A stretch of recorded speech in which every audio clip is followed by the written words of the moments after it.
You're looking live at Space Launch Complex 4E at the Vandenberg Space Force Base in California, where we are just T-minus 51 minutes and 26 seconds away from the launch of a SpaceX Falcon 9 rocket carrying Sentinel-6B, the twin to the Sentinel-6 Michael Freilich satellite that's currently on orbit.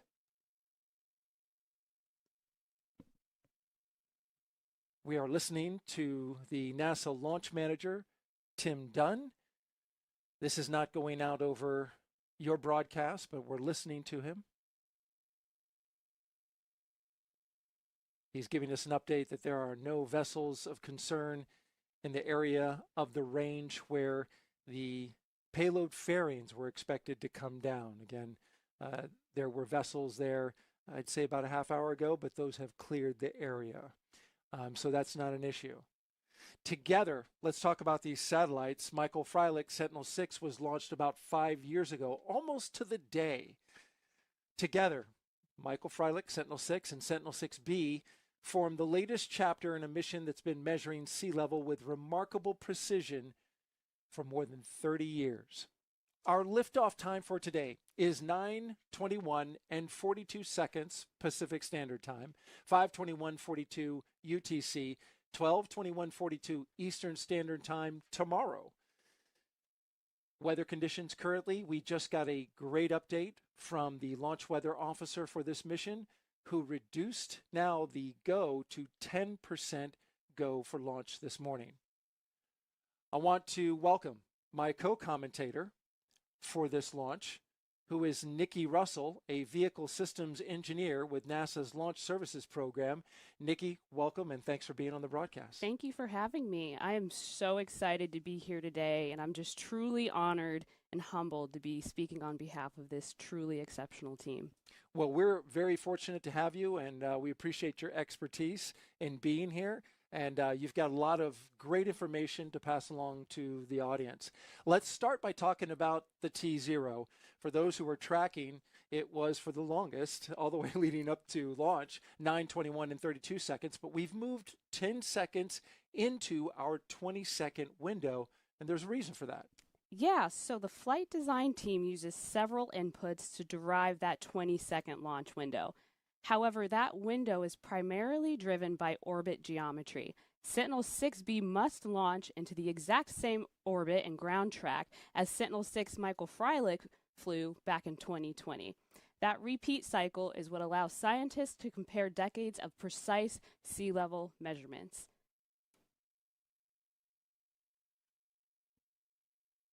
And that precision is exactly what we have come to expect from the series of satellites that are monitoring ocean height.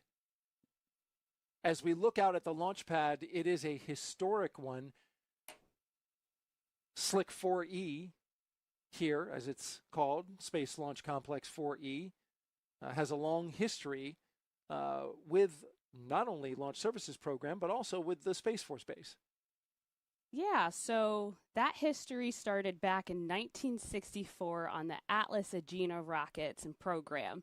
After that, it supported the Titan missions from Titan 3D all the way through Titan 4 until 2005. Then SpaceX took over this launch pad in 2011 and started making upgrades and modifications to support Falcon launches from right here in Vandenberg. And this launch pad currently is enjoying some excellent launch weather, I must say. We just heard the launch weather officer give us an updated forecast saying it is 10% probability of violation, which means we are 90% go for today's launch. Again, 90% go. And the reason is we did have some concerns just the day before where we were only 40% go, and that's because of a large cold front that's out in the Pacific. Let's take a look at that now. You see that large mass of gray over to the left hand of the screen. That's some cold air that's heading on its way to California, but out in front of it were some cumulus clouds, rain clouds that were expected to push into the area and potentially cause an issue. However, the timing worked out such that we been raining for the past 4 days here, but it has suddenly cleared today. Looked outside, saw a little bit of the sun in the sky. That was great to see. After 4 days of rain and 2.5 inches of rain in the local area over that time, which is an incredible amount for this area in the central coast of California, the sky opened up and started to clear, and now we're getting a little bit of that clearing in our area of California, which is really good for launch. Yeah, and watching that beautiful sunset as we were driving out here this evening was amazing. Just that sunset over the beautiful mountains was incredible. I hadn't seen the sun in so long. I forgot what it looked like. It was awesome to see. Now, coming up at T-minus 43 minutes, we are going to listen in to the NASA Launch Manager poll. The NASA Launch Manager for today is Tim Dunn. He will be conducting his poll. Just ahead of that poll, we were listening to the nets as we were talking about the weather. We did have the Science Mission Directorate give their poll. They're overlooking the spacecraft, and that means that those people who are working on the spacecraft, all the teams that are working on the spacecraft, especially the team here, is good to go to start up with propellant load, which is a major milestone. Yes, and it's also significant because this is at the point where we set our T0 time officially. After this point, once we get all those goes, there's no backing out of propellant loading. And that starts at T-minus 35 minutes. As you mentioned, when they give that poll to go, it is going to lock it in. Sentinel-6B, once it gets into space, will join a number of other ocean-observing satellites.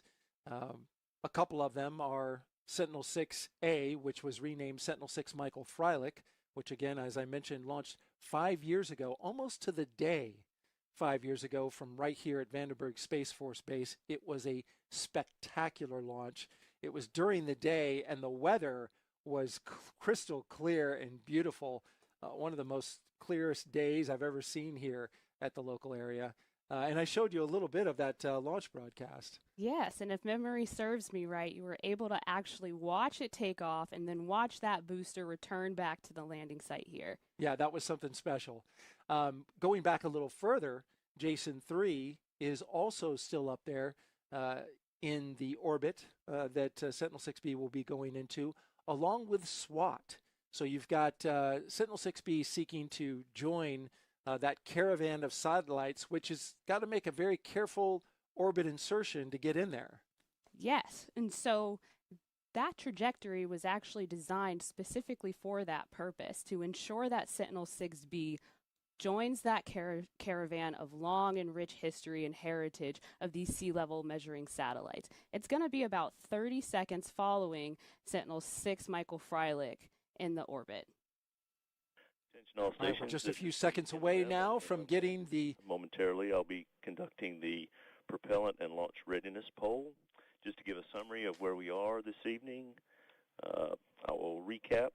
We had good collision avoidance report and made our entire 20-second launch window available. So we have adjusted the T0 to the preferred time of 05:21:42 UTC, and we are tracking towards that.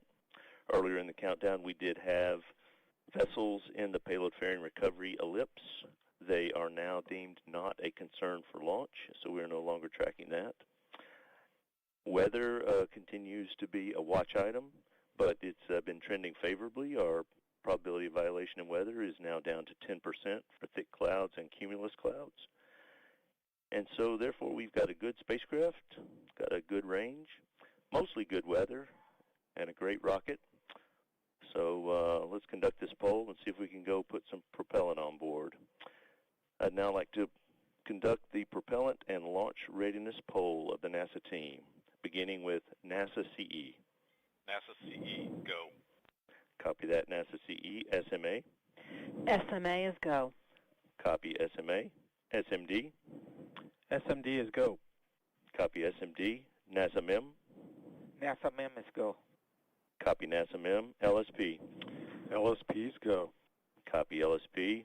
NLM copies. The NASA team is go for propellant load and launch of Sentinel-6B. NLM out.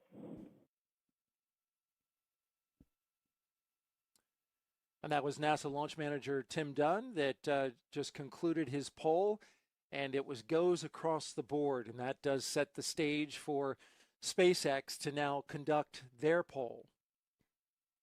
That's correct. And so the Falcon 9 team actually reported here on console at about T-minus 2 hours and 15 minutes.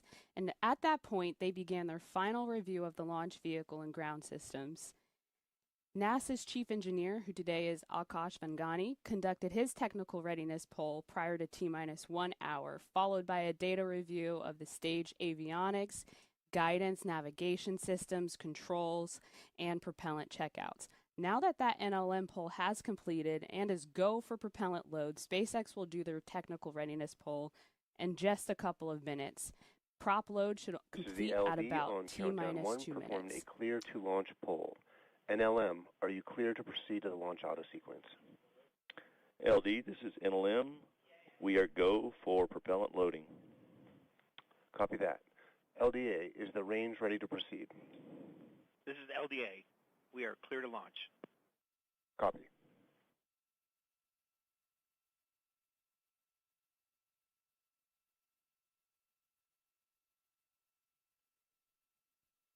That was the SpaceX launch director conducting his poll. His poll's pretty quick. And so this now sets in motion everything that's necessary to begin the loading of propellants at T-minus 35 minutes. The propellant loading poll is complete, and we are go for propellant loading. For non-urgent no-go conditions, brief the CE or LD, and they will approve aborting the countdown. For urgent issues affecting the safety of the operation, operators shall call hold on the countdown net. Launch control will abort the launch auto sequence immediately and proceed to the launch abort auto sequence. At T-minus 10 seconds, launch control will be hands-off and relying on automated abort criteria for the remainder of the count.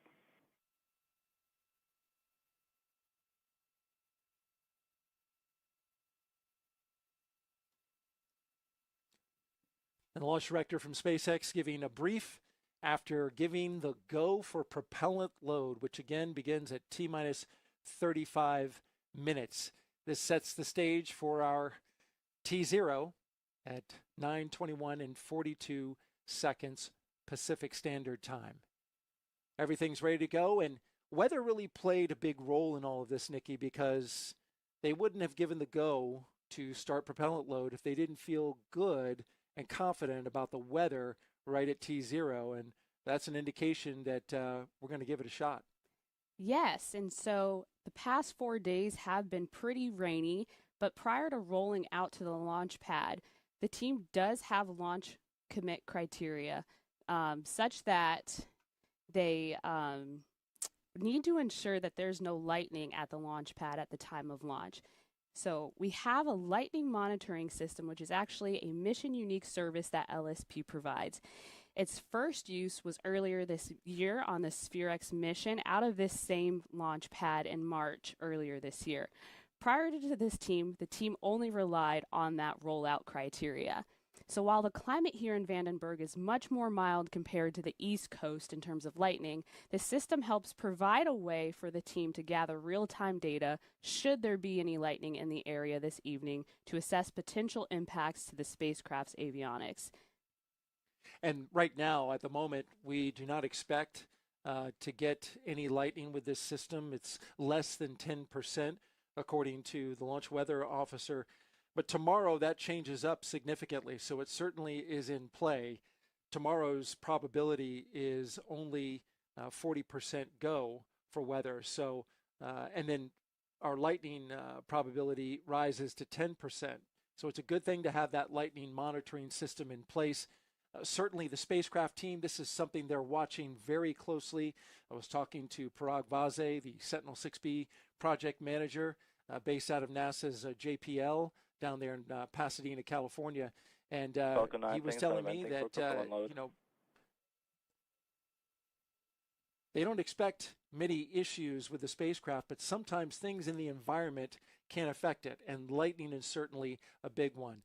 This spacecraft is also extremely sensitive to radio frequencies, or RF, so they've gone to great measures to protect that. And in fact, we have a great view of the Sentinel-6 satellite encased inside of its fairing. There it is from the outside. You can see with the Sentinel-6 logo on the left-hand side, encapsulated between those two fairing halves, which SpaceX is going to try to recover. But this is looking inside the fairing halves, and there you see Sentinel-6. That we're looking at it a little bit of skew. The top would be just to the right there, and you were looking at the left side of its solar panel. The end of that solar panel will extend out once they do their solar panel extension, solar array deploy. But there you see it, which we haven't had too many views of the inside the spacecraft before launch before, but what a wonderful view. Yeah, truly exceptional and really cool to be a part of this long and rich history. The next milestones that will be significant for this particular shot is when those fairing halves separate and come off, and then, of course, for the separation event itself, which we expect roughly around 57 minutes after T0. We are standing by for the beginning of propellant load here in just a few seconds.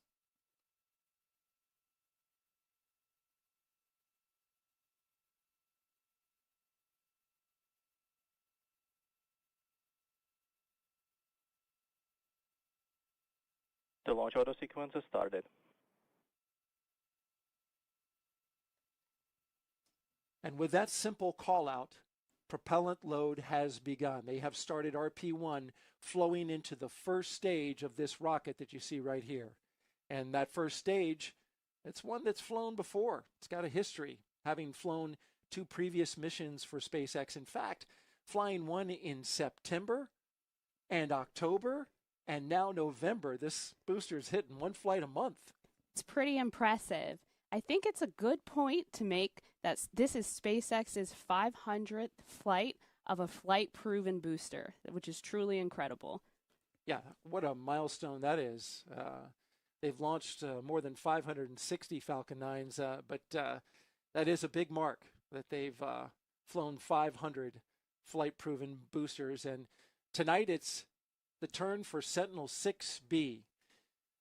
We will stand by now for our remaining milestones as we count down through propellant load and down to terminal count at T-minus 10 minutes.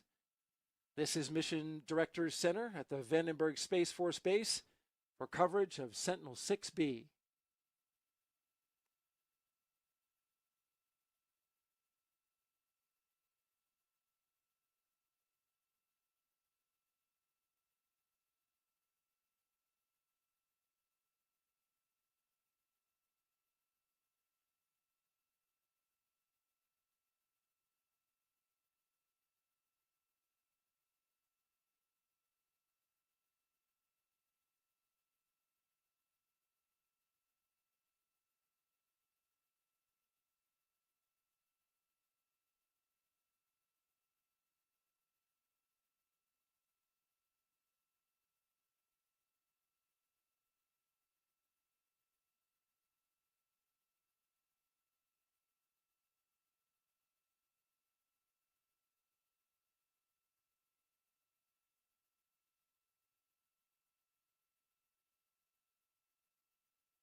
Welcome back to the Mission Directors Center here at Vandenberg Space Force Base.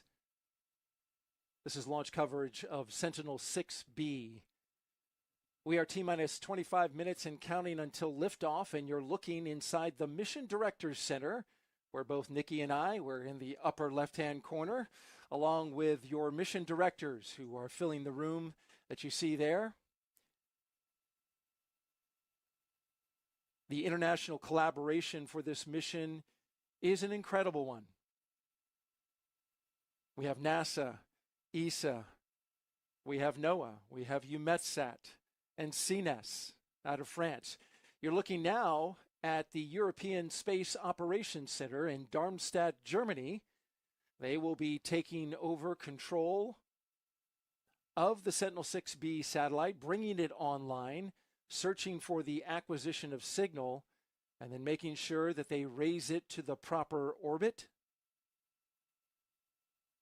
In the meantime, they are watching along with the engineering team that is here. You have the operations team, which is right there in that room that you see there. And then we have the operations team, the engineering team, if you will, that is here in Vandenberg, that has been closely monitoring the Sentinel-6 satellite as it prepares for launch.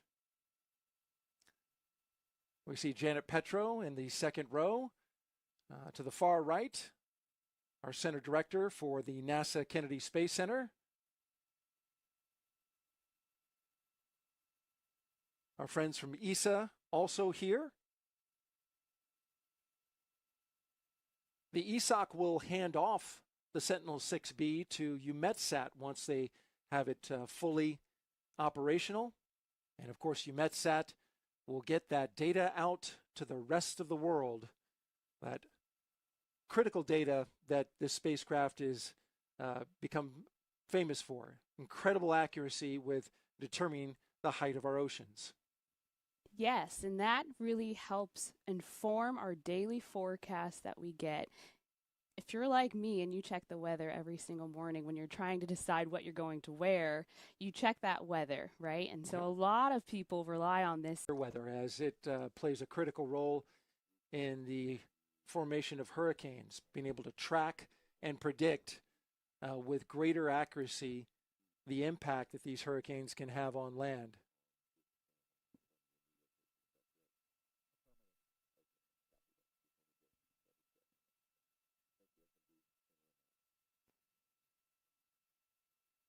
The spacecraft engineering team has a number of cameras that they're looking at for today, many of them based at the bottom underneath the launch pad, and that's where they can see their equipment that shows how they get switched on internal power when they go to the battery power on board the spacecraft. It's a big moment to come off of shore power, which is the power on land, to then switch to internal. The spacecraft team likes to have those batteries charged up as much as possible so that when they go into orbit, should they not get the signal right away, they can keep operating until they do get the signal. But they do very much, get those batteries charged as much as possible before they switch over to internal power. Yes, and like you were saying, that switchover is just basically the spacecraft no longer relying on the ground systems for that power. As you just mentioned, the spacecraft is able to rely on its own internal power at this point.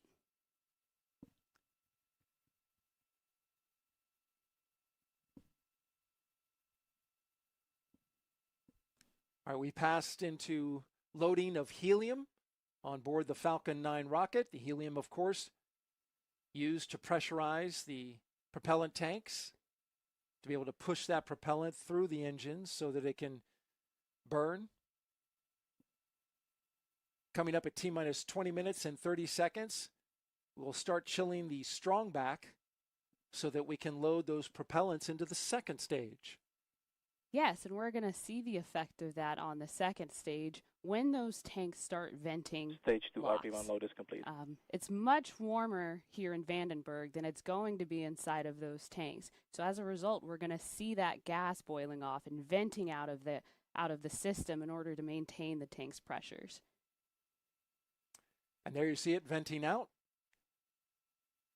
The beginning of the chilling process of the strongback to load that super chilled liquid oxygen into the second stage. You're watching live coverage of Sentinel-6B. This is the Mission Director Center at the Vandenberg Space Force Base.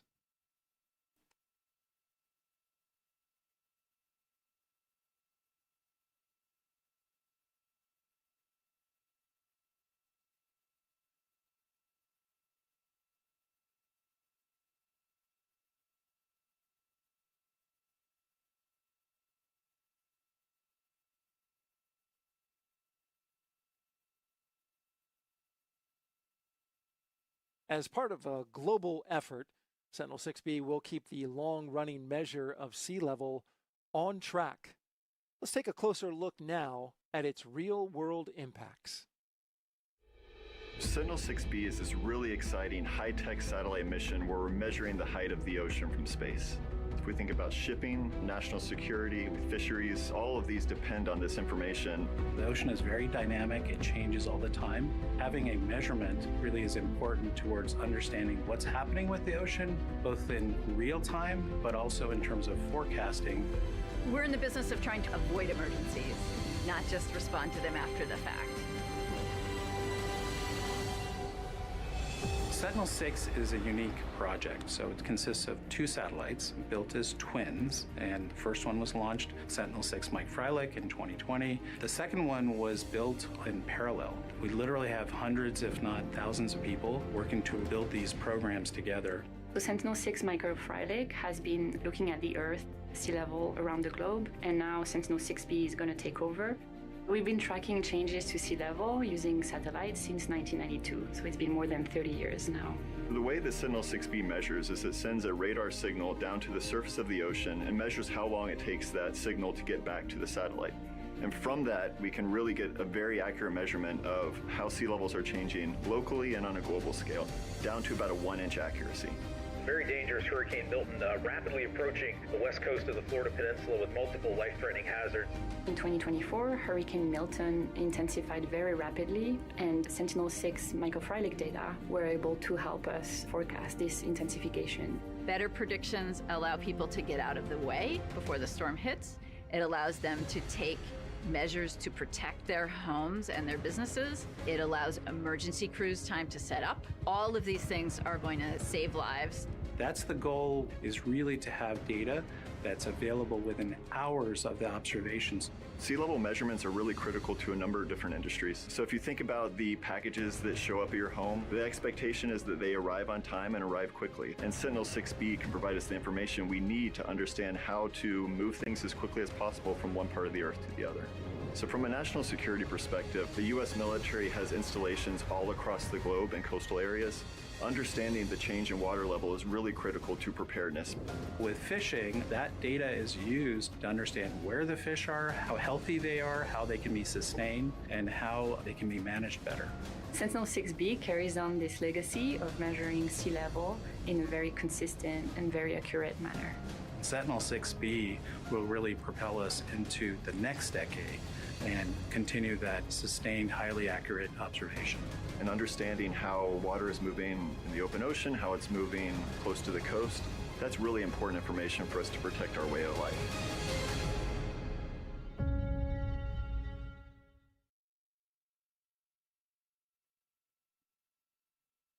And Sentinel-6B will get there by riding on this Falcon 9 rocket, which just passed through another milestone, and that is the beginning of Stage 2 LOX load. Again, Stage 2 LOX load beginning at T-minus 16 minutes and 45 seconds. We hit that just almost a minute ago.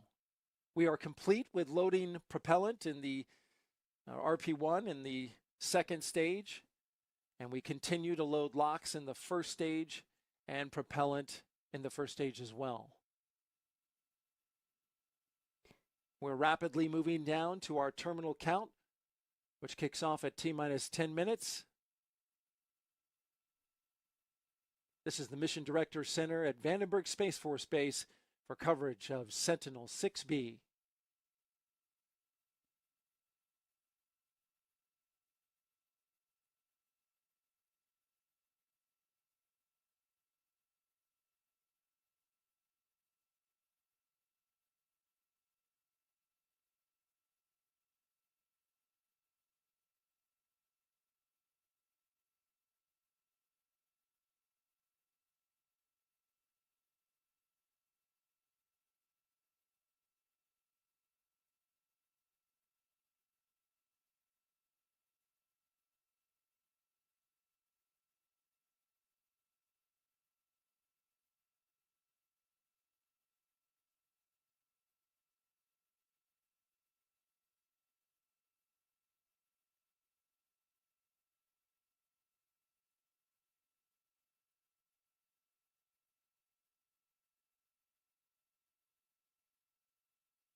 A little bit about the spacecraft flying today. Sentinel-6B is about the length of a pickup truck. It flies 830 miles above the Earth, about 1,200 kilometers, circling the planet about 13 times a day at over 16,000 miles an hour. In about 10 days, it covers nearly 90% of our oceans.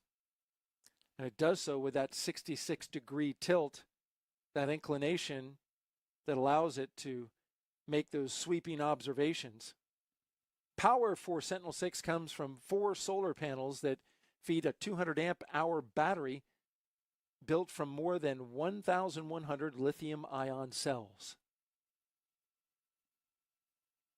And so if you think about that angle of inclination, that's 66 degrees, if you imagine the globe, you were to put a rubber band around the equator, and then you were to tilt it 66 degrees and then spin that globe, that's the coverage that this satellite and the 3 other ocean observing satellites cover. That's how they get that 90% of the ocean. The only thing that's left out are the polar caps, where, of course, we don't have a whole lot of ocean up there, so it's not as much of a problem. We're continuing to mark the milestones as we count down to our T0 of 9:21 and 42 seconds. Now sitting at T-minus 12 minutes. We started loading locks on the second stage. And a little bit deeper into the count, we've got some other major milestones. Yeah, coming up at about T-minus 7 minutes, we will be in the terminal count and hear that engine chill has begun on the first stage. You said 6-7, and I started waving my hands, just for the record. The payload, of course, is Sentinel-6B, and it's joining that global network known as the Copernicus program that's been tracking ocean and atmospheric weather since 2014. And it builds on the long-term global sea level data that began in 1992 by the French-U.S. Topex Poseidon satellite. And that was then followed by the Jason series of satellite missions. The data that we receive from these satellites helps to develop the models that drive every modern weather and forecast. Agencies such as NOAA use this data to refine storm and climate pattern predictions. And we just got a call out that the spacecraft is on internal power. It's a little early, but obviously that's something that they calculated. Eventually we go to internal power for both the spacecraft and the rocket.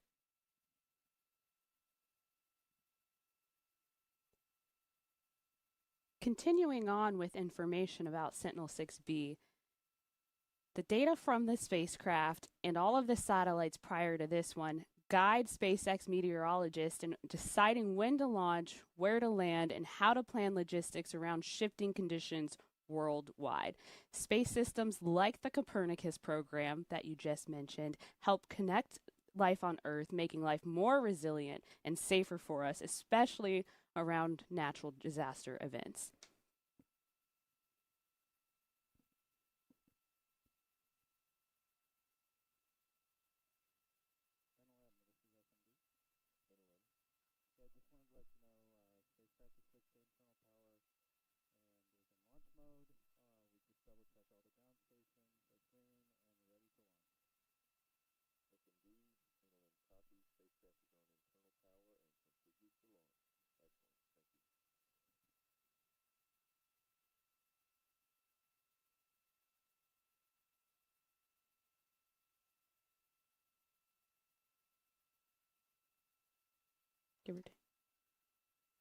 We're inside of T-minus 10 minutes and counting.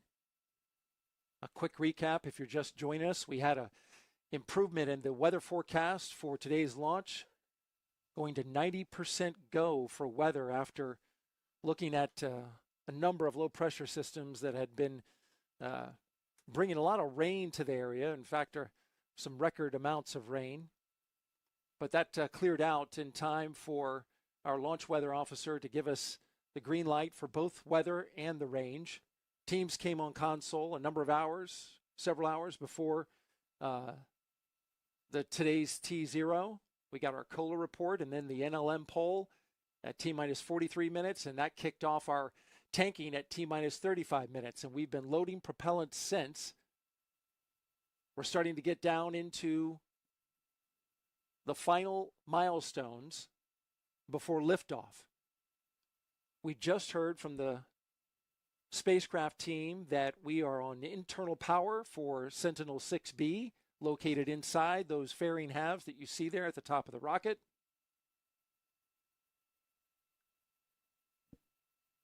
And as we approach these final minutes, we have a number of milestones that are coming up.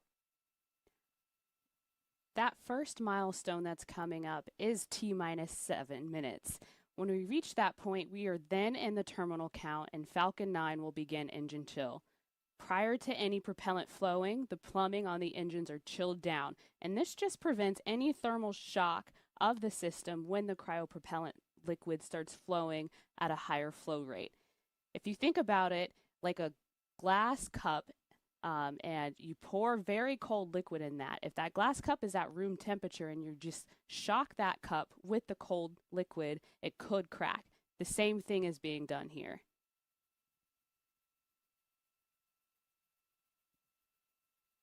That thermal conditioning is important, as you mentioned, for all aspects, especially the engines when they're getting ready to fire up, but we also pre-chill the lines. SpaceX has also upgraded their ability to recycle a count out here by improving their LOX farm. They can now do 3 consecutive launch attempts in a row if needed. Hopefully we won't need it and we'll get it off today. Engine chill.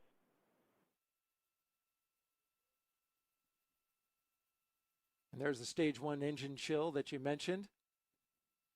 Now in about a minute, RP1 loading for the first stage will wrap up, completing the fuel side of the propellant equation for the booster. SpaceX uses RP1, which is rocket-grade kerosene. And then for liquid oxygen, that's the oxidizer. Those are the primary propellants. That LOX propellant is chilled to just under negative 300 degrees Fahrenheit. Because the propellant has to be so cold, it is loaded later in the count. This is intentional in order to load denser propellant. The denser the propellant, the more propellant you can fit in the tanks. The more propellant you have, the more propellant that you fly, that means the more performance you get. If for any reason we are unable to launch today, which we are not expecting that, those propellants would need to be chilled back down again before our next launch attempt. After 3 launch attempts, SpaceX would then go to 1 day off and then another attempt after that day, and they would alternate if it came to that. But we are green across the board today, so we're not expecting to have to explore any of those options. T-minus 5 minutes, 27 seconds and counting.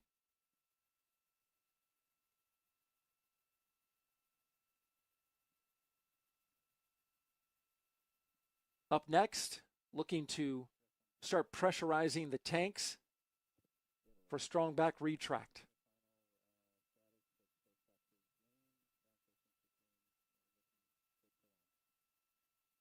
Falcon 9 tanks are pressurizing for strong back retract.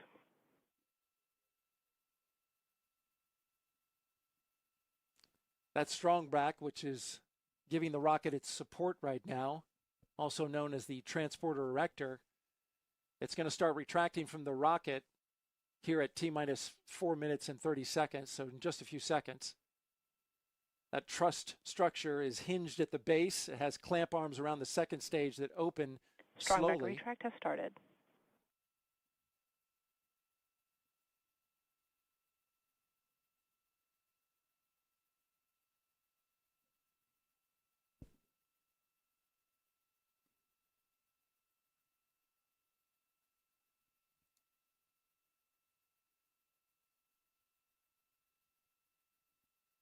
And there go the clamp arms, opening up, releasing the rocket. And now we have the final NLM poll. LD? Yes, LD. NASA is go for the Sentinel-6B launch. Copy all. Good news.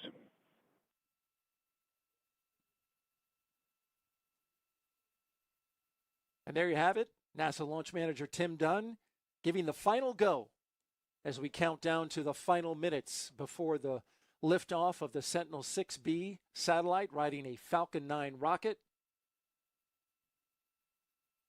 You see the strong back fully angling back.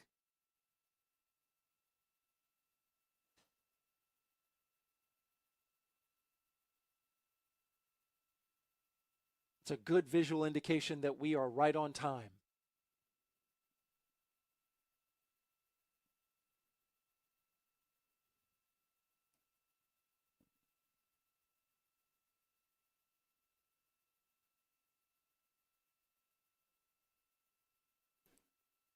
Stage 1 LOX load is complete. And as we just heard, Stage 1 LOX load has completed, and this completes all prop loading on that booster. Both fuel and LOX tanks are pressurized using helium. So in flight, that helium just helps push propellants down inside of the tanks and into the engines. T-minus 2 minutes and 30 seconds and counting. At T-minus 60 seconds, Falcon 9 will enter startup. At that point, the rocket's onboard flight computers take over. From there on out, the countdown is fully autonomous. Just inside of T-minus 2 seconds, the 9 Merlin 1D engines will ignite. And once they're at full power, Falcon 9 will lift off the pad and begin its climb to orbit. After engine start, Falcon's vehicles are held down until all systems are go.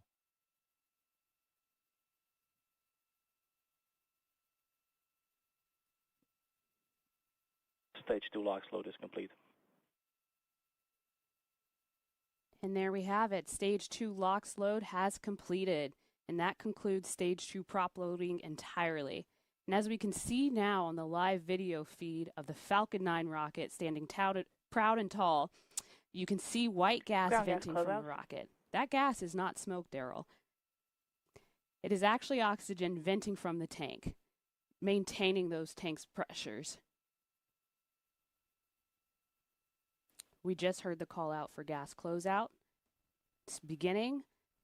This just means that the tanks will be topped off and the vents will be sealed to maintain tank pressure. Let's listen in for that confirmation that Falcon 9 startup has begun at T-minus 1 minute. Falcon 9 is in startup.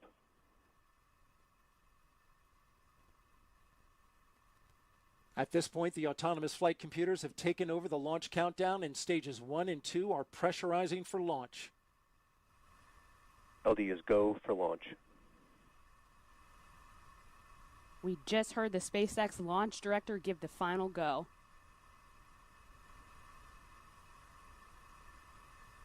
All systems are go. T-minus 3 seconds. The range is green. Weather is green. The final seconds of countdown. T-minus 15 seconds. T-minus 10, 9, 8, 7, 6, 5, 4, 3, 2, 1. Ignition. And liftoff of Falcon 9. Go SpaceX, go Sentinel-6B. Sentinel-6B rising, extending nearly 4 decades of the precise sea level record from space.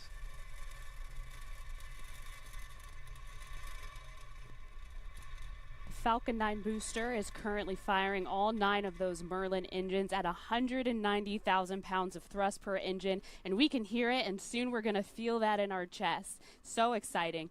After about 50 seconds, those engines will begin throttling down to slow down the vehicle to prepare for max Q. Think of it as kind of like a low-key fire. Max Q, or maximum aerodynamic pressure, is when Falcon 9 will feel the largest structural load of the vehicle that it's going to see during its entire boost phase of flight. Slowing down the vehicle just means that Falcon 9 is going to experience a less load. Now traveling faster than the speed of sound, preparing for max Q. Now we have a few events coming up in quick succession, starting with main engine cutoff, or MECO. That's when SpaceX will shut down all of its 9 engines on the first stage. Shortly after MECO, stage 2 will separate from the inner stage in the booster, and then the second stage is going to continue on, igniting the Merlin vacuum engine. We're going to hear the call out for that second engine start 1, or SES1. That burn should last just under 6 minutes.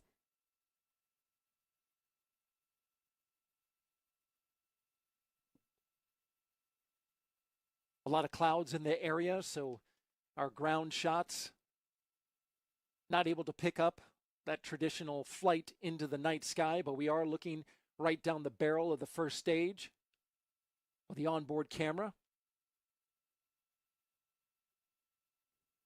Again, the clouds not enough to stop launch, but certainly from a low pressure system in the area. Main engine cutoff. Standing by for main engine cutoff. Stage separation confirmed.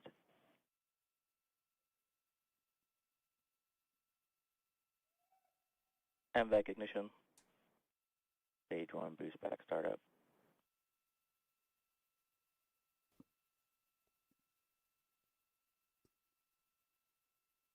That was a beautiful light up of the second stage, and you're looking now getting ready for the fairings to come off. That's our next big milestone. Confirmed.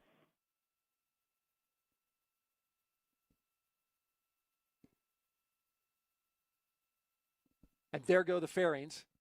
You see now Sentinel-6 exposed to the elements of space. Now soaring towards orbit, another step complete in our ongoing effort to understand Earth's heartbeat through its oceans. Back shutdown. We're 50 seconds into the second stage first burn.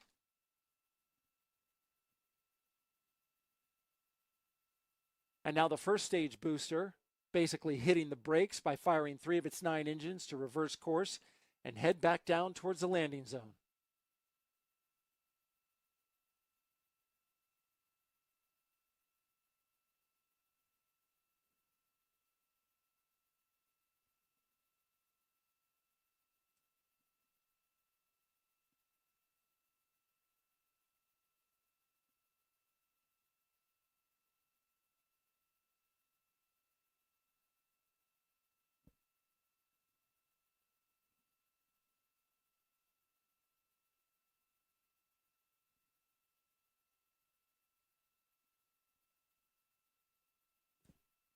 This burn that we're seeing here of the second stage Merlin vacuum engine will last just under 6 minutes. This will take Sentinel-6B to its parking orbit. That's going to be followed by a 45-minute coast, where we're just going to allow and rely on orbital mechanics and physics to take the spacecraft the majority of the rest of the way. This is the exact same flight design and trajectory that we flew back in 2020 on Sentinel-6 Michael Freilich.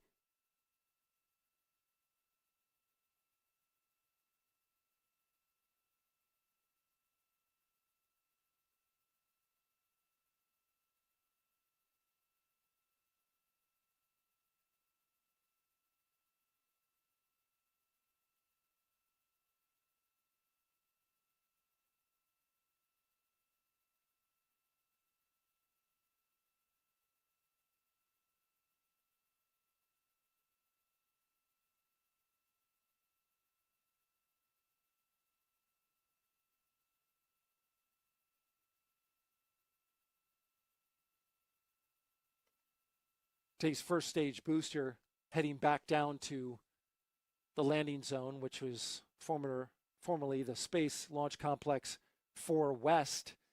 It's just about a quarter of a mile from the launch pad.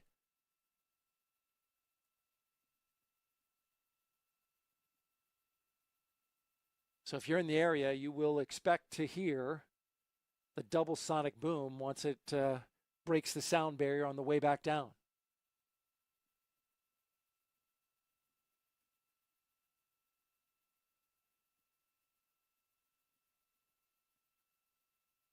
We have 2 minutes and 10 seconds left in this first burn.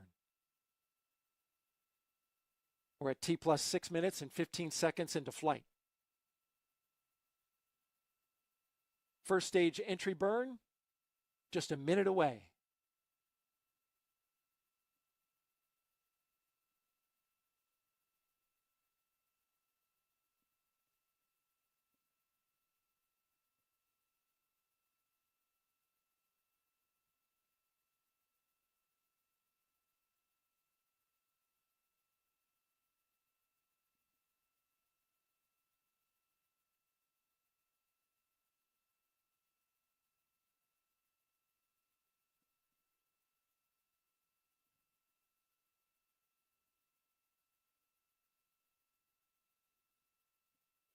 The Falcon Stage 2 rocket and the Sentinel-6B now racing southward across the Pacific Ocean, just off the coast of Baja California, Mexico.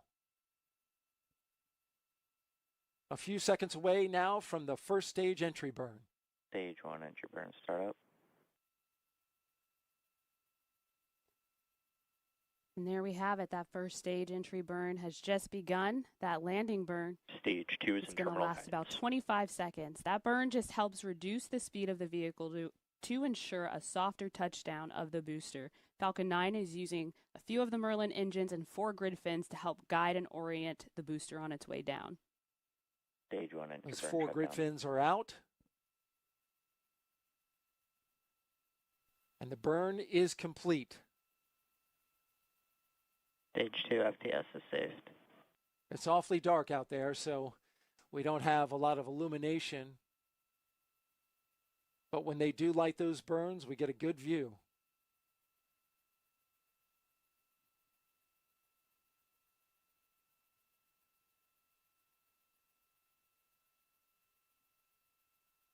So look at our ground track. MVAC shutdown. And we should be coming up on the end Nominal of our orbit burn. insertion. There you heard Stage it. 1 transonic. Stage 1 FTS is saved. Stage 1 landing burn.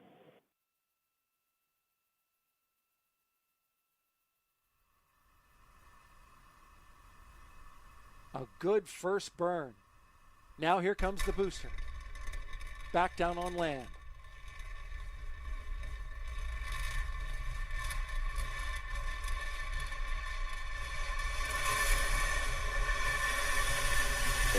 We just heard a big sonic boom here in the broadcast booth. The landing pad coming into view, 4 landing legs extended. And there you heard it. The booster, its job complete, back on land, and ready for another flight. My goodness, Daryl, that never gets old. That was really loud. That was pretty awesome.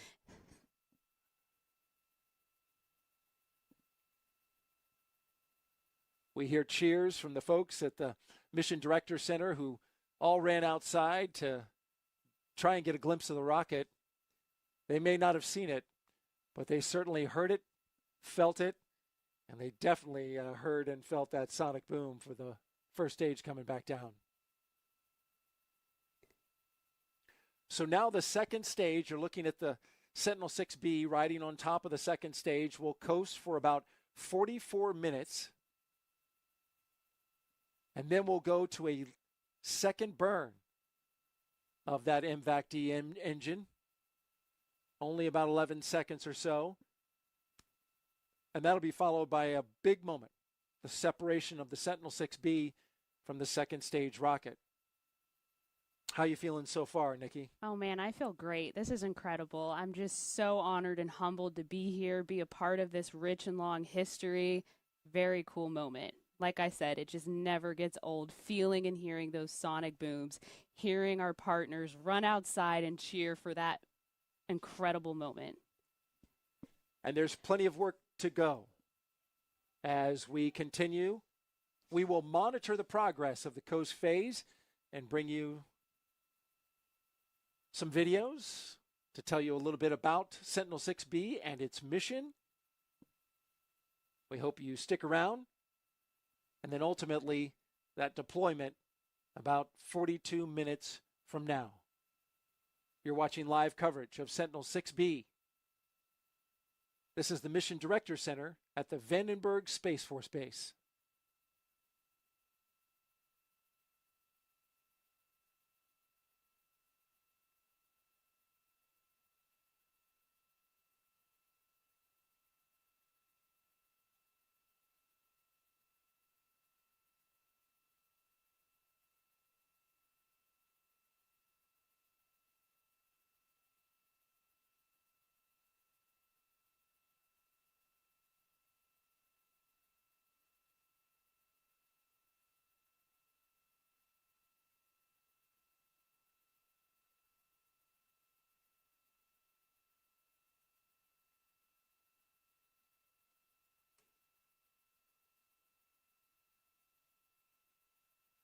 We just saw Karen St. Germain, who's in charge of our Science Mission Directorate here at NASA, hand out a few hugs to the team there.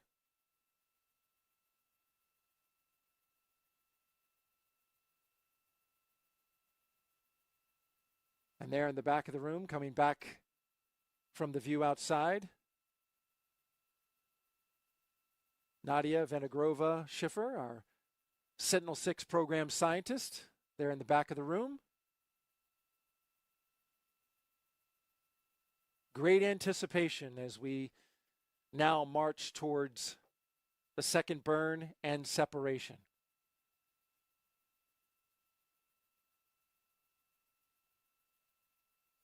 This is the Mission Director Center at the Vandenberg Space Force Base.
Sentinel-6B will sharpen Earth and ocean forecasts and even improve how NASA plans safe re-entries for astronauts returning from the moon. And as NASA prepares for those future crews, let's get you caught up on Artemis II, a crewed test flight around the moon, now just months away.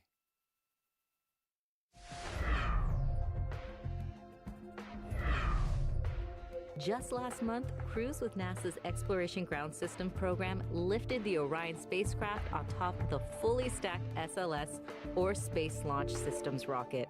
You can see it is now a fully integrated moon rocket as it sits inside the vehicle assembly building at NASA's Kennedy Space Center in Florida. Teams will perform tests on Orion and SLS with the ground equipment before it is rolled out to Launch Complex 39B for launch. Orion is set to take NASA astronauts Reed Wiseman, Victor Glover, Christina Cook, and Canadian Space Agency astronaut Jeremy Hansen around the moon and back during the 10-day Artemis II test flight. This mission will ensure Orion is ready to fly with astronauts on board and for future Artemis missions to the moon's surface and beyond. That's your Artemis Moon Minute.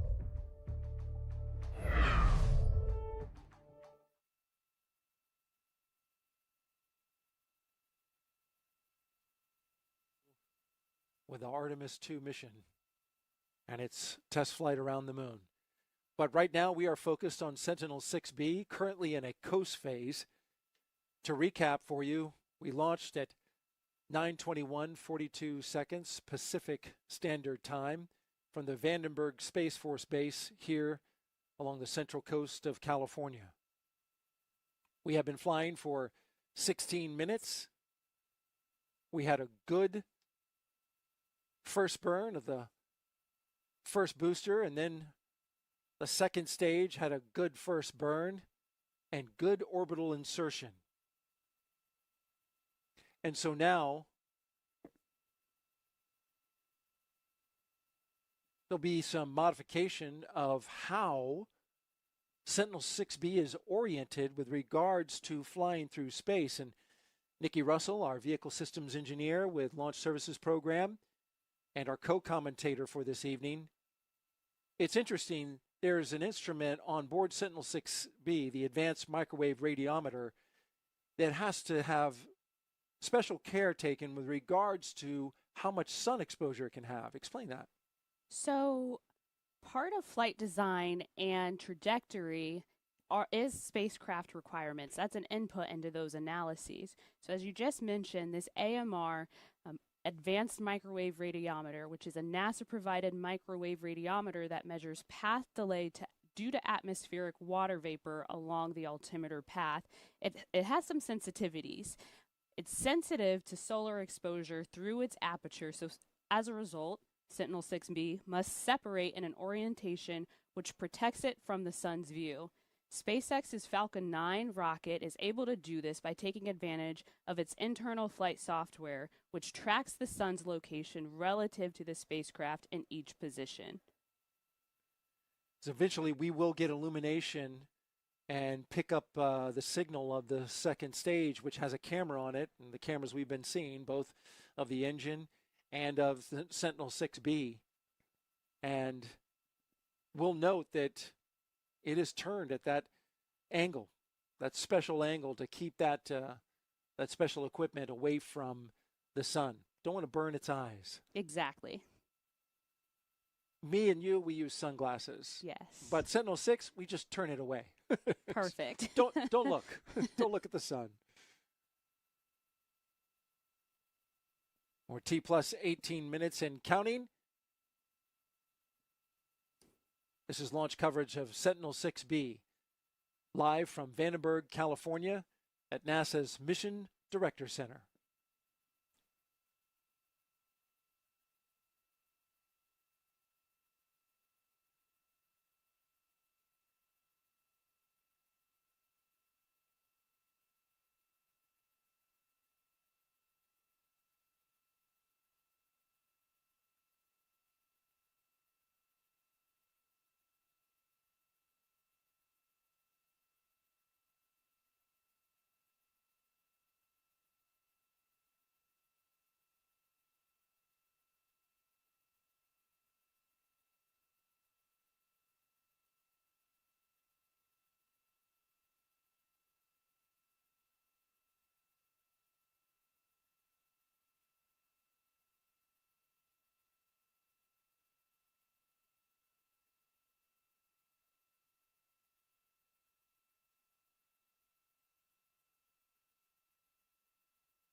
We are T plus 24 minutes and counting here at the Mission Directors Center at the Vandenberg Space Force Base, tracking the progress of second stage of the Falcon 9 rocket, coasting with the Sentinel-6B satellite. You're looking at a ground track as we approach the coast of Chile along the South American continent.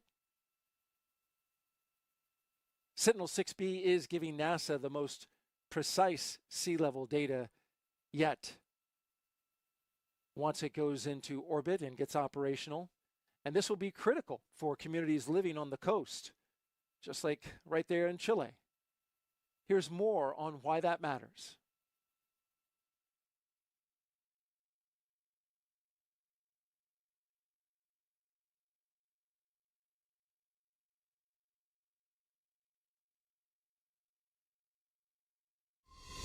It doesn't even take a big storm to get into flooding conditions. We call that nuisance flooding or sunny day flooding because there could be no cloud in the sky, the sun is out, and you still have flooding in your streets. So in coastal communities across the globe, we're living with water. And depending on where that water is, it could be safe for us or it can start to push us into flooding conditions. Sentinel-6B provides us with the data that we really need to prepare for the changes that are underway and that might occur in the future. So the way that Sentinel-6B measures is it sends a radar signal down to the surface of the ocean and measures how long it takes that signal to get back to the satellite. And from that, we can really get a very accurate measurement of how sea levels are changing locally and on a global scale, down to about a 1-inch accuracy.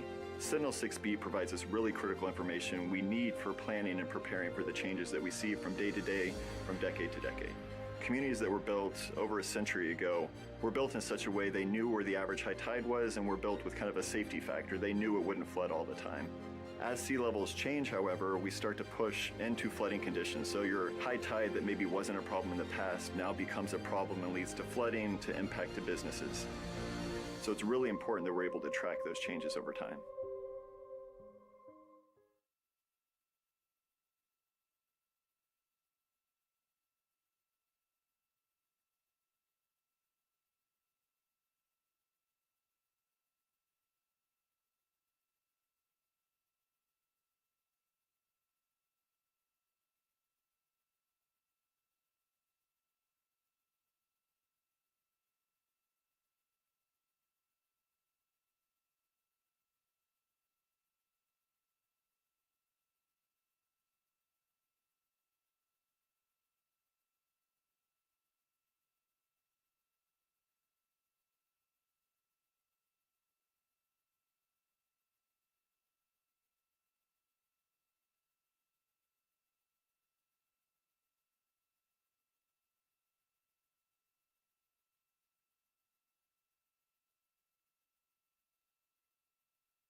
You're watching NASA's live launch coverage of the Sentinel-6B mission to space. We're live at the Mission Directors Center in Vandenberg at the Space Force Base here. Currently T plus 31 minutes and counting into the mission. As you see, stage 2 and the spacecraft passing over the southern tip of Chile.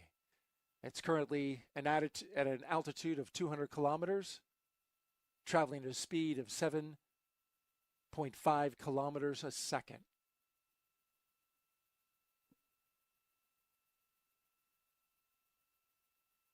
Coming up in about 19 minutes, we're going to have that second burn. It's going to last about 11 seconds. And we'll wait about 5 minutes of coast, and then we'll see the deployment of the Sentinel-6B satellite. Sentinel-6B is the newest chapter in a decades-long legacy of sea-level measurement missions. Here now is how that story began. Sentinel-6B is the latest satellite tracking Earth's changing oceans. As the twin to Sentinel-6 Michael Freilich, it keeps the baton moving to prevent any breaks in sea level measurements. It will scan roughly 90% of Earth's oceans in near real time, continuing a record that began over 3 decades ago. In the 1990s, NASA and the French space agency CNES launched Topex Poseidon, followed by the Jason series. Meanwhile, the European Space Agency created their own successful Earth observation program called Copernicus, which includes the Sentinel series. Those efforts came together in Sentinel-6 Michael Freilich. Now its twin, Sentinel-6B, carries that mission forward. Built through an international partnership between NASA, ESA, EUMETSAT, NOAA, the European Commission, and CNES, Sentinel-6B delivers vital data that scientists, communities, and leaders will rely on for years to come.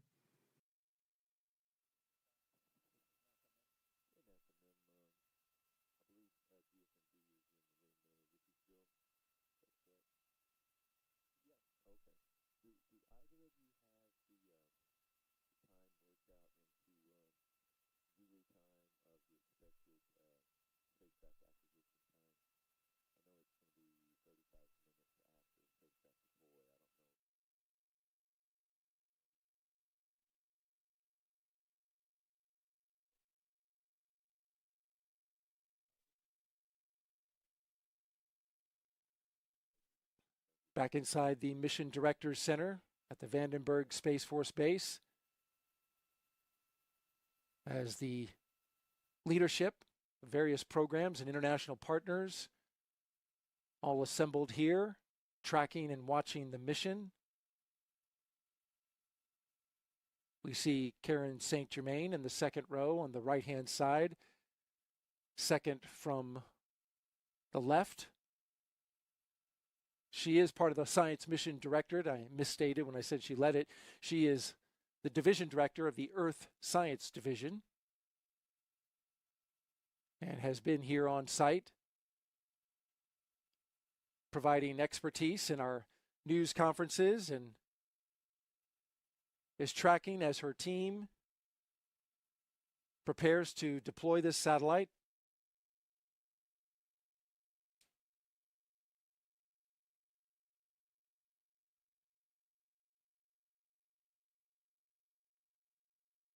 Nikki Russell is here as our Launch Services Program co-commentator. Nikki, you've been listening to the nets. Yeah. What have you heard? It's been very quiet, very calm on the nets, which is exactly what we want to hear. Yeah, that's a good news report right there. That's good to hear. As we are zipping around the globe now, currently at an altitude of 200 kilometers above the ocean, now moving into the southern Atlantic. Getting ready for that really quick burn.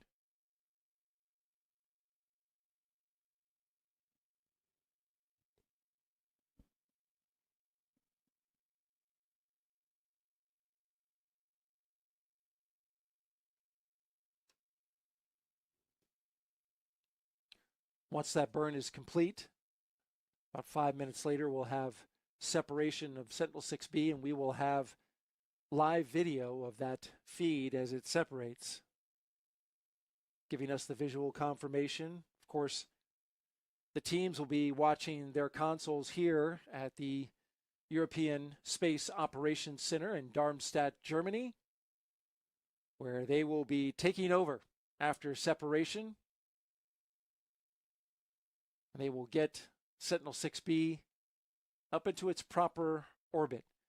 The second stage of the Falcon 9 will be dropping it off at just 20 kilometers below that orbit, and then the spacecraft team that you see in this room here will then raise it to that proper orbit where it will join that caravan of ocean monitoring satellites that include Sentinel-6 Michael Freilich, Jason-3, and SWAT.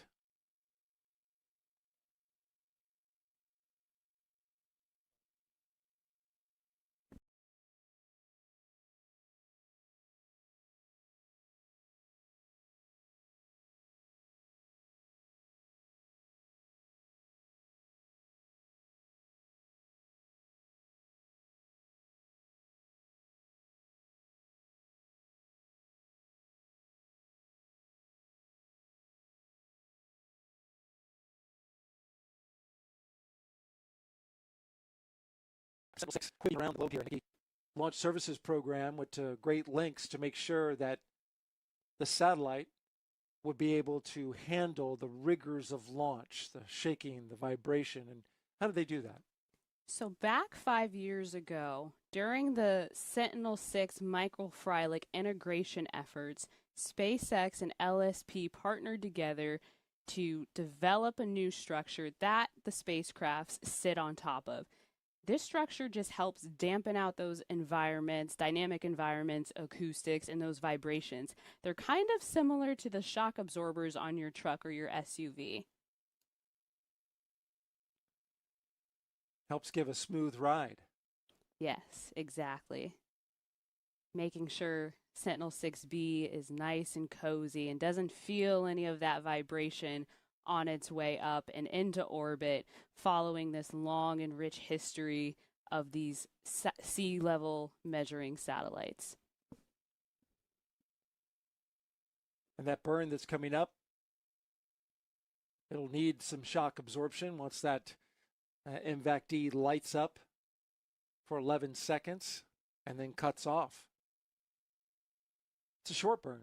It is a short burn. That 11 seconds is just a little extra push to get the spacecraft exactly where we want it to be in orbit. So prior to that 10-second burn, 11-second burn, is a 45-minute coast approximately.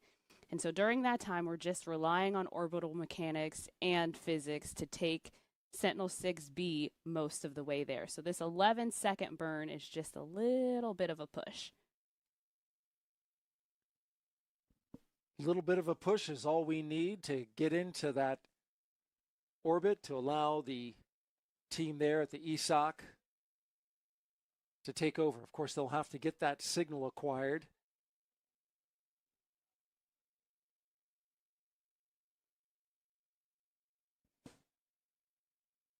We will continue tracking Sentinel-6B as it coasts its way around the world, getting ready for its second burn and separation.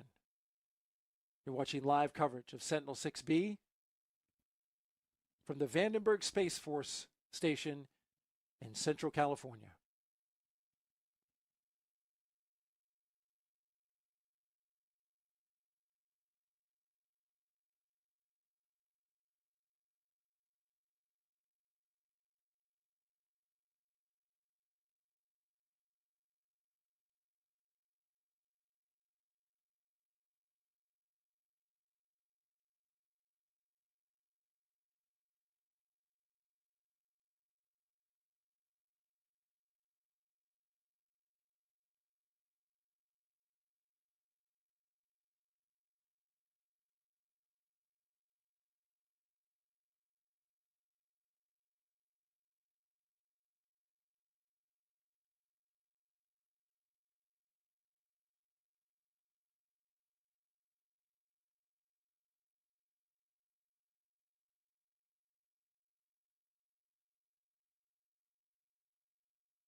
T plus 46 minutes and counting into the mission, and you're looking at a beautiful shot of Sentinel-6B over the southern Atlantic, approaching the coast of South Africa. Got a large low pressure system in view, a lot of clouds. But we see that angle that Sentinel-6B is canted at so that it's not taking that sun directly into its AMR instrument. That's correct. And what a beautiful sight this is over Earth.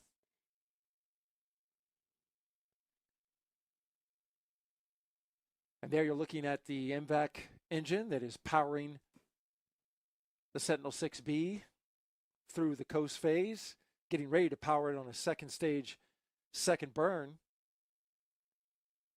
That's coming up in just about 5 minutes from now.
T plus 50 minutes and counting as Sentinel-6B currently in a coast phase on the second stage of a Falcon 9 rocket, approaching Madagascar, just off the coast of South Africa at the moment. Second stage prepping, getting ready for that second burn, which is expected here at just a minute. And that burn will be approximately 11 seconds long. The Merlin vacuum engine has a thrust level of 220,000 pounds of thrust, so very powerful engine, propelling Sentinel-6B to where it needs to be in space.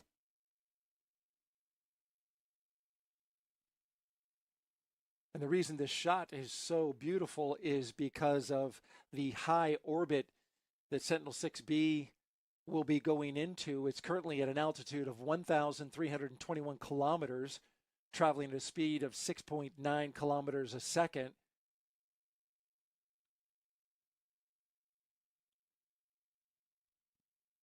MVAC startup. A little bit of ice buildup floating off. The engine is firing up. Our second burn. And MBAC shutdown.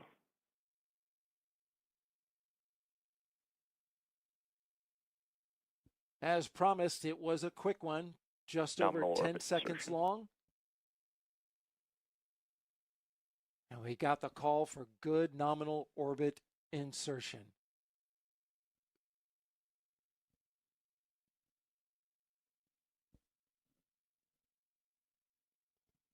And that 11-second burn is going to be followed by an about 5-minute coast. And then Sentinel-6B will hopefully, we're very optimistic that it will join as part of this rich history of these sea level measuring satellites. This is the third generation of these missions, 30 years, 3 decades. Previous to this set was Jason, with Jason 3 being LSP's first SpaceX mission on a Falcon 9 rocket. Previously, these flew on United Launch Alliance's Delta II, which is now a retired rocket.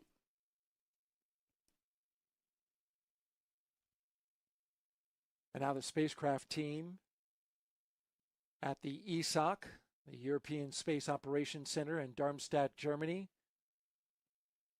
getting ready to start looking for a signal immediately after separation. It's going to take a bit, probably about a half hour or so after separation, but they are standing by.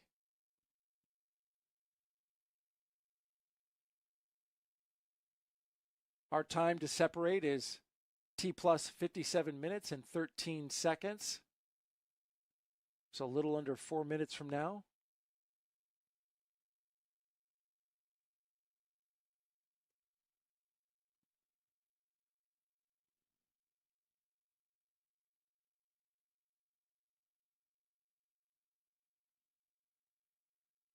Sentinel-6B spacecraft.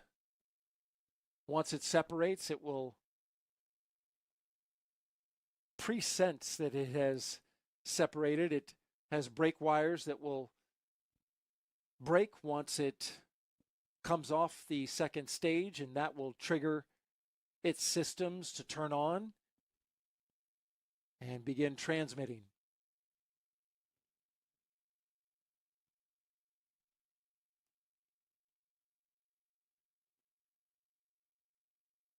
Parag Bhaze, the program manager for Sentinel-6 with NASA's Jet Propulsion Laboratory, told me the receiver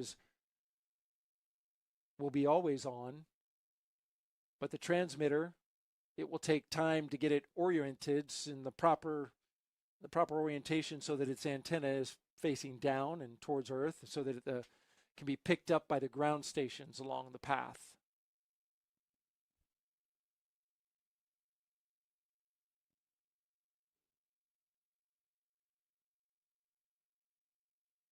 Again, it's going into an orbit just 20 kilometers below its target orbit so that the ESOC can raise it up into the orbit. And what a view this is, as you see Sentinel-6 looking over the horizon of our planet from 1,322 kilometers above the surface of the Earth.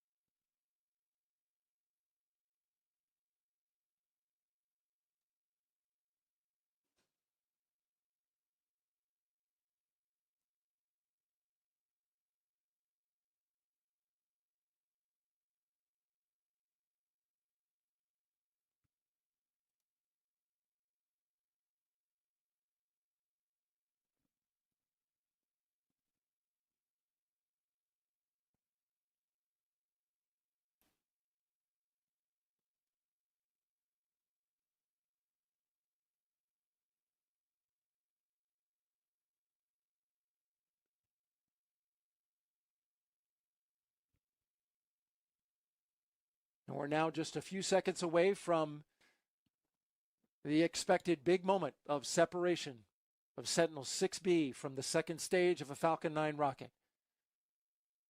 We've got a crystal clear shot of the spacecraft and the rocket.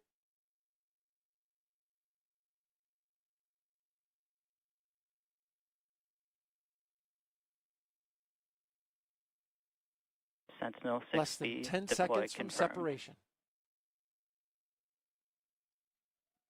And there she goes. Sentinel 6B flying free. Another international partnership taking its place among the fleet of satellites tracking Earth's vital signs from 800 miles above our planet. And look at it go. Wow, that's incredible, Daryl. Big congratulations to this team of international partners.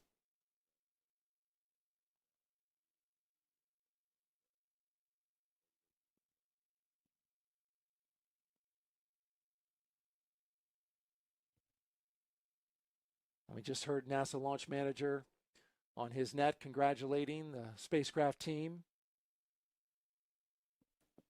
And a picture perfect separation as you're literally center of the globe watching this satellite go off to do its work. It'll be some days before it does get to work, but with that good separation just off the coast of Madagascar at an altitude of 1,321 kilometers, the team here at the ESOC, the European Space Operations Center,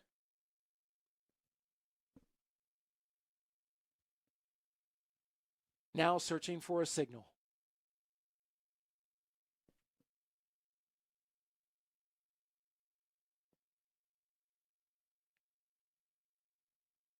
Just to recap, we launched at 9:21 and 42 seconds Pacific time from here at the Vandenberg Space Force Base. We saw the first stage booster do its job for about 2.5 minutes. It came back to the launch pad just about a quarter mile away, landed at its landing spot with a thunderous boom. The second stage then burned for about 5 minutes and 50 seconds.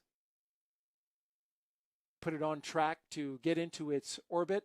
We watched it through a 45-minute coast phase and culminated with a second stage 10-second burn and then separation. Just a tremendous views along the way.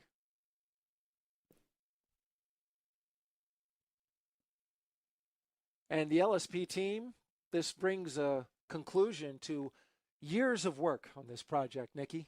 Yes, 30 years of work, 30 years of history, 3 decades of this team partnering together to provide the world globally weather forecasts, sea level rise measurements, and everything else that it provides to us.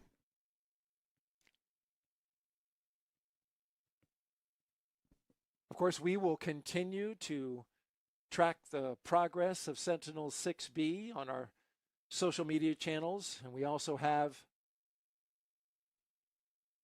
a blog that you can go to for updates, timely updates of the progress as we look back at the sun from the second stage.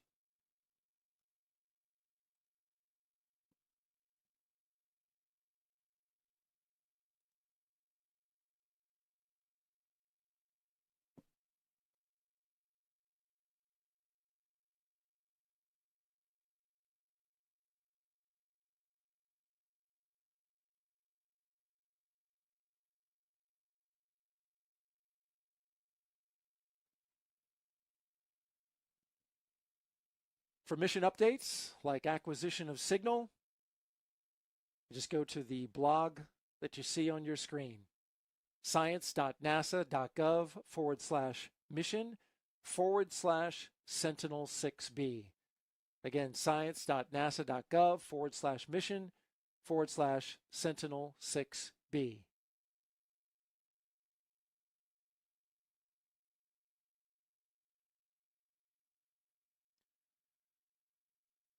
I want to thank everybody for helping us out and putting this broadcast together. And certainly want to thank my co-commentator, Nikki Russell, with Launch Services Program. Thank you so much for being here and lending us insight into the work and the mission and the technology that went into making this mission happen. And thank you so much for having me here, Daryl. This was really special. Well, enjoyed it.